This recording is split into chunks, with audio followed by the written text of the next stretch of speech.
Teaching 105. Love each other.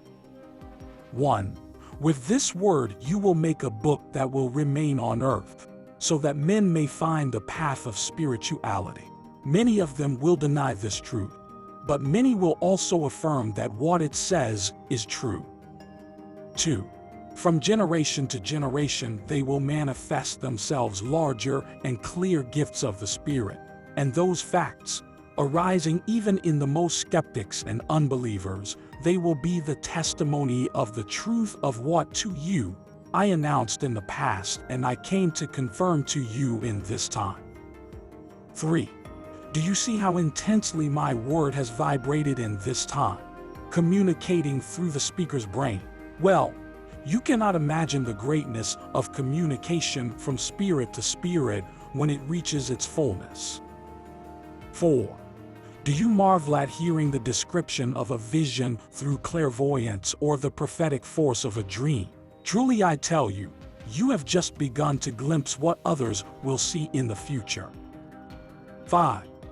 You have marveled at the gift of intuition and you have been amazed by the gift of healing. But it is necessary that you leave a good example to the spiritualists of tomorrow. 6. The time predicted by Joel, the time when men would receive the Spirit of God upon the spirit and the flesh, is this. But it is just in its dawn, and it is necessary that you, the first disciples, leave a good seed, so that your works may be good fruits that encourage tomorrow's walkers on their journey and not be stones to trip over. 7. By the light that you have received, you are one of those who will come to interpret with justice the teaching that from the past eras I have revealed to you. 8.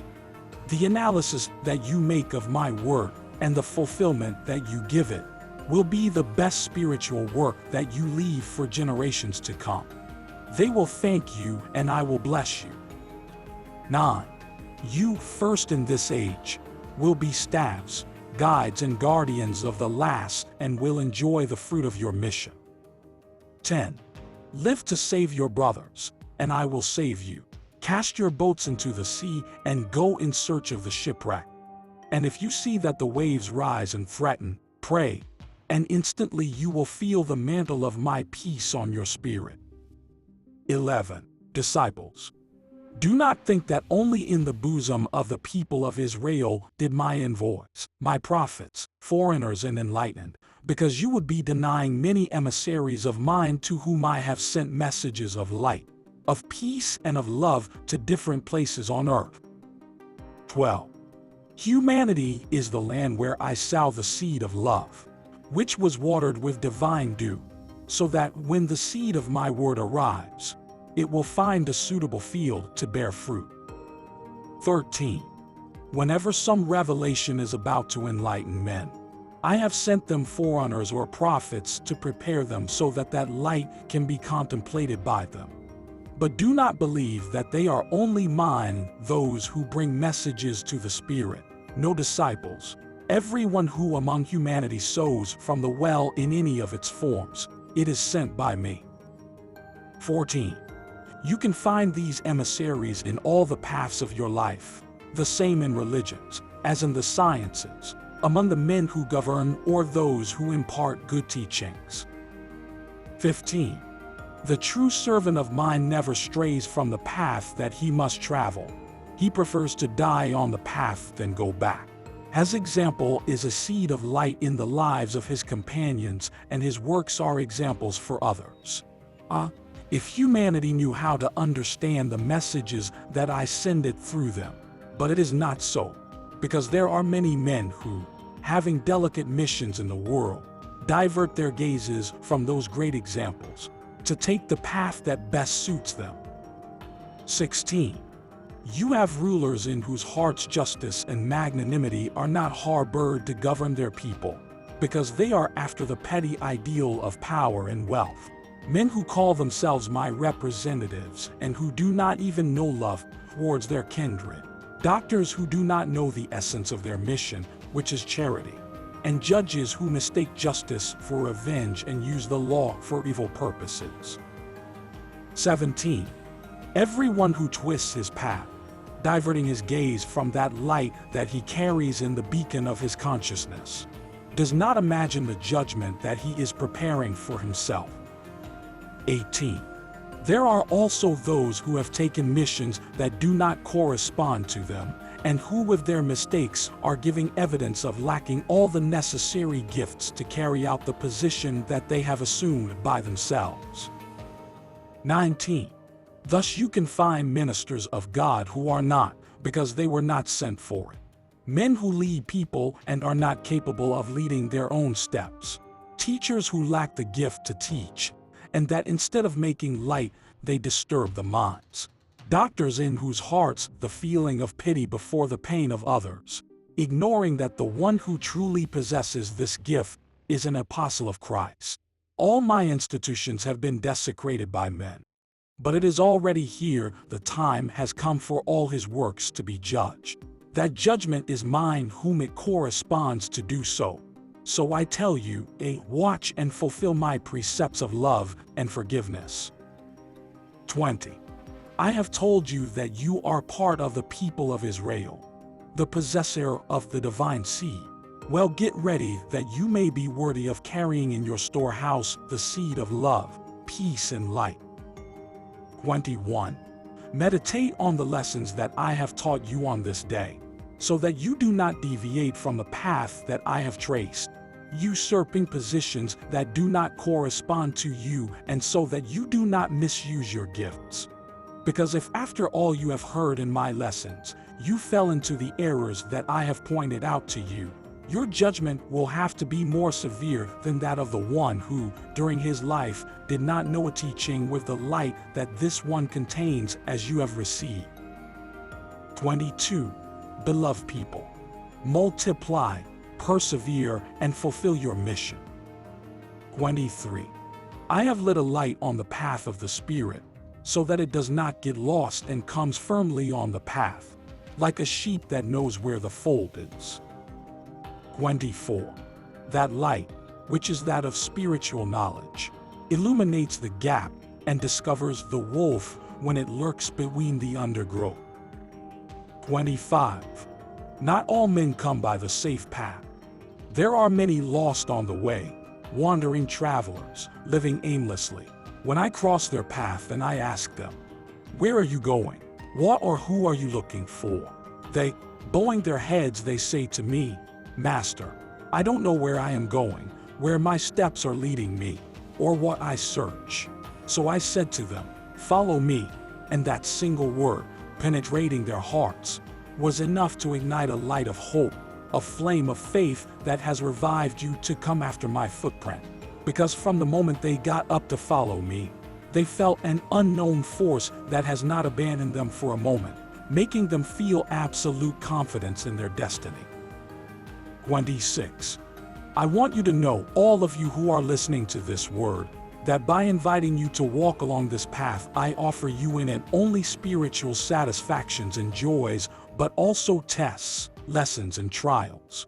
But that at the same time, a superior force descends to support the one being tested, and that this force, throughout the journey, it is the staff on which the walker must lean. That force contains everything: faith, love, obedience, and trust. 27. Keep in mind, disciples, that you begin to walk after the Master, so that when the trials are present as you pass, think, "I was already prepared. The Master had warned me, and I hope to go ahead with his divine help." Truly I tell you, if you take these lessons with a strong and elevated spirit, you will find that no trial is in vain, because the same is the one that is destined for a man, that the one that is presented in the bosom of a family, or the one that touches a nation. Each and every one of them contains a deep meaning and many times great lessons. Who can say at this moment that it is exempt from trials? Nobody, because it's time for spiritual restitution. 28. Open your eyes to reality and realize the responsibility you contract by listening to my word and become witnesses of my manifestations of this time. I want to tell you not to settle for listening to my word and satisfy your spiritual needs without thinking about those of others, because that satisfaction cannot be complete if you meditate on the fact that precisely in the moments of your spiritual delight, millions of your brothers fight, despair, or succumb in the fire of fratricidal wars. 29. My doctrine comes to prepare you for a fight in favor of peace and spirituality in the world. My teaching comes to tell you what you should do, so that you all work in this saving work. Then you will begin to experience in your spirit the peace and satisfaction that correspond to those who work with me in my works of love. 30. This sensitivity that your heart is acquiring when listening to me, do not lose it when you return to your struggle with the material, because there on those paths your brothers are waiting for a word from you, that consolation or a phrase that takes my message of light to your heart. But if when presenting itself before you, if your heart has returned to its usual hardness, you will not even be able to peek inside him who was looking for something from you that was not yours, but his. My light, my peace, my balm. 31. Do not think that your lack of love towards humanity can go unpunished, because if you were to fulfill your spiritual duties, the crowds will come, and as they penetrate into the bosom of your congregations and realize the message that you have hidden or withheld from them, they will ask themselves internally, if these are my new apostles, while others penetrating into my teaching will give you a lesson on how divine commands should be fulfilled. 32. I have to speak to you in this way, to prevent you from sleeping and not being surprised in your lethargy. I invite you to fight, and for this, I give you my example of constant work. 33. Nobody tell me that on his way he has great obstacles to be able to go.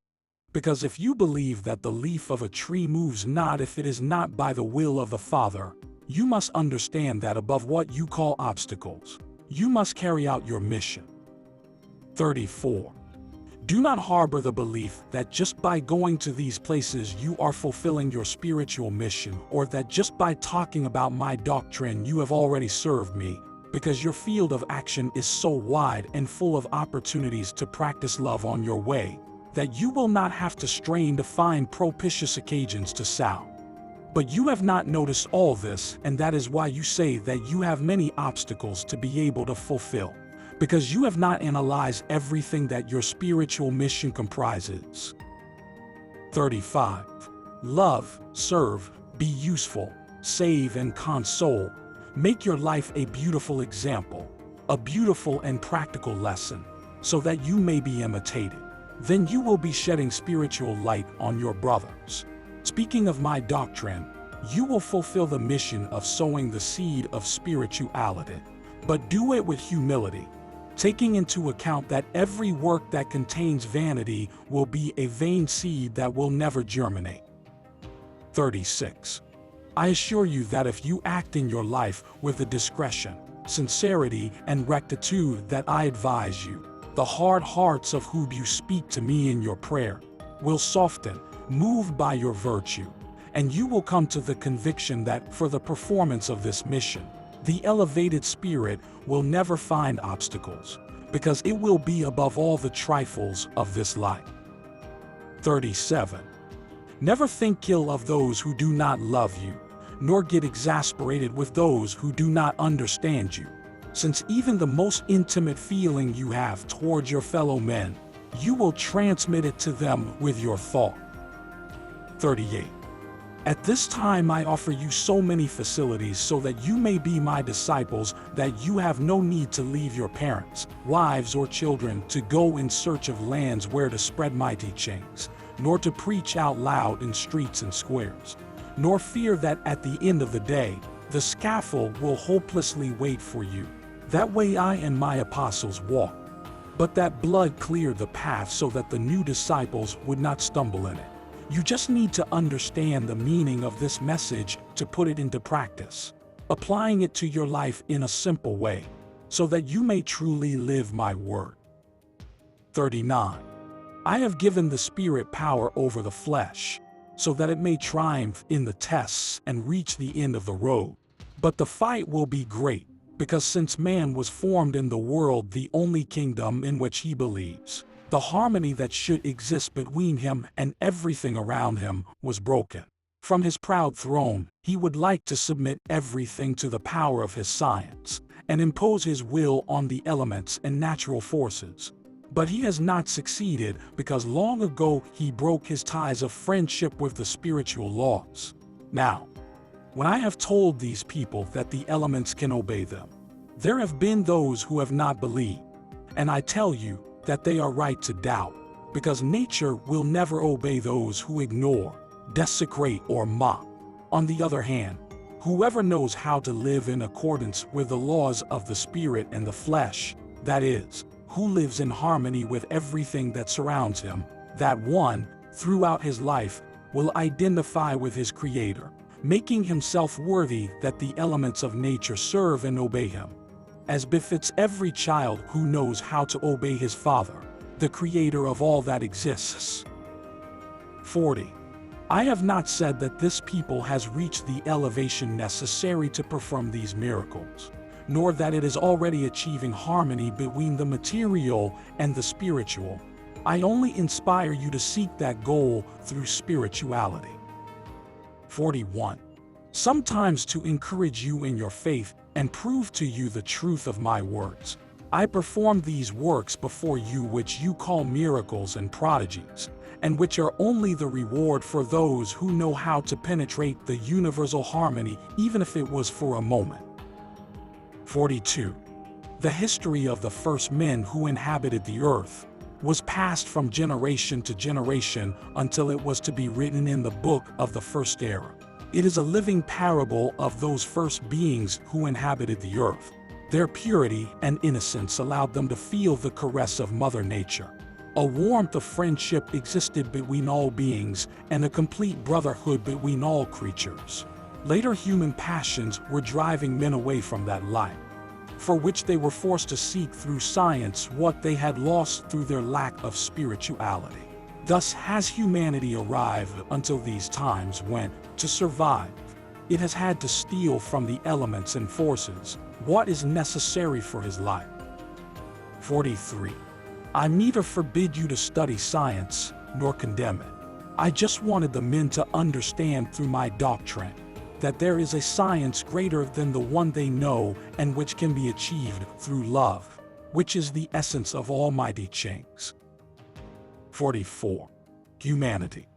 How can I not tell you that these times you are living are of confusion, when I am seeing that you don't let my light pass through the dark clouds of your thoughts? I also tell you that my light will triumph, because there is no darkness that can resist its clarity.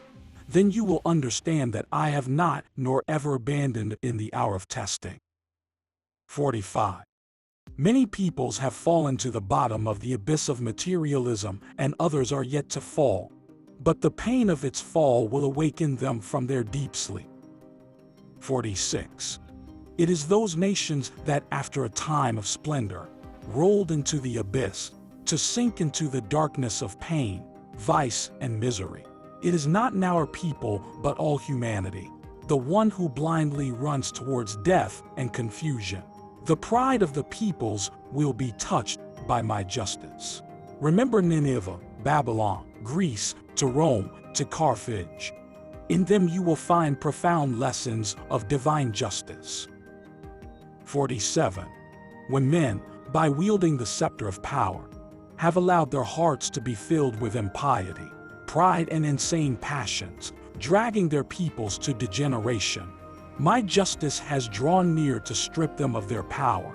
But at the same time I have lit a torch before them to illuminate the path of salvation for your spirit.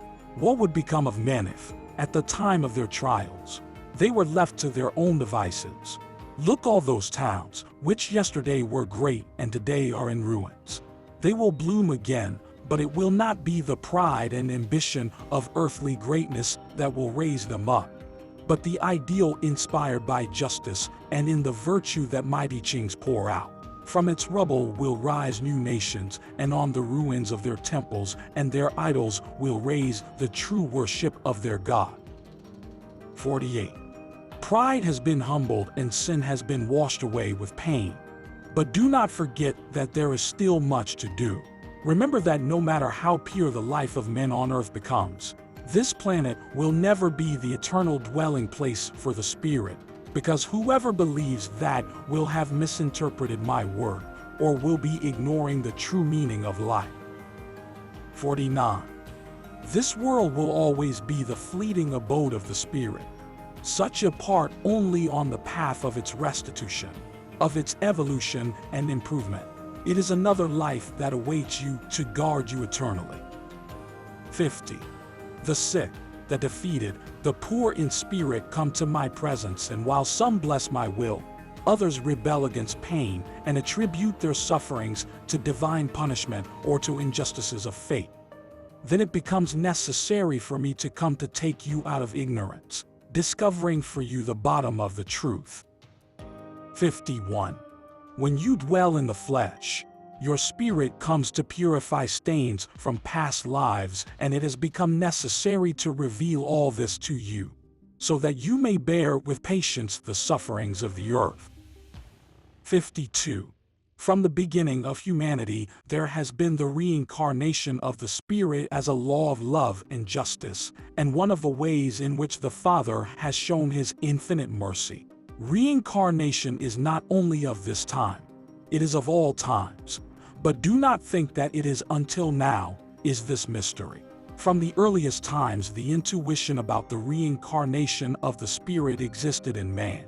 But this humanity, seeking material sciences and world riches, allowed itself to be dominated by the passions of the flesh, hardening those fibers with which the spiritual is perceived, becoming deaf and blind to everything that corresponds to the Spirit. What is the use of laying your eyes on the books that contain the law and doctrine that I revealed in the past? If your mind cannot penetrate its meaning, nor does your heart perceive its essence. Recognize that sensitivity and spiritual intuition are atrophied in men, and that for this reason the most. Sometimes, when seeking my truth in those texts, they fall into erroneous interpretations.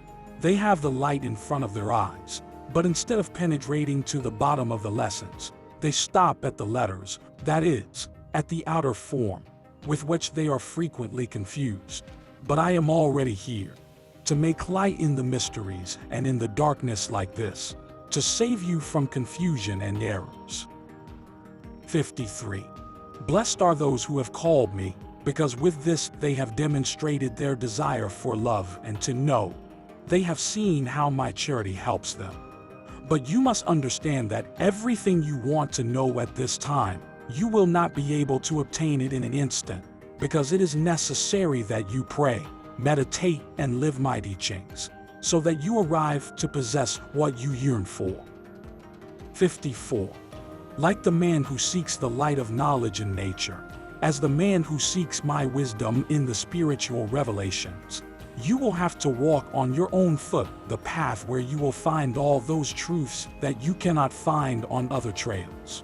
That is why I have sent your spirit to live one life after another here on earth, so that through his evolution and his experience, discover everything that is in him and in that which surrounds it. 55. If you want, scrutinize my words, but then study and observe life through them, so that you can check the truth of what I have told you. 55. If you want, scrutinize my words, but then study and observe life through them, so that you can check the truth of what I have told you. 56.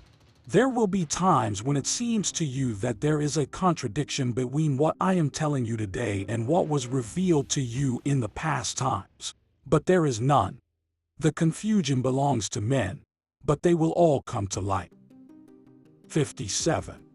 If you see yourself attacked by this way of understanding my doctrine, do not fear, because truly I tell you that no one is right, so no one will be able to prove to you that they have already penetrated to the bottom of the truth. 58. Study my doctrine, reach the light through prayer, make good the norm of your life. And in the moments when you least expect it, you will be surprised by inspirations and thoughts that will be true revelations of my spirit. 59.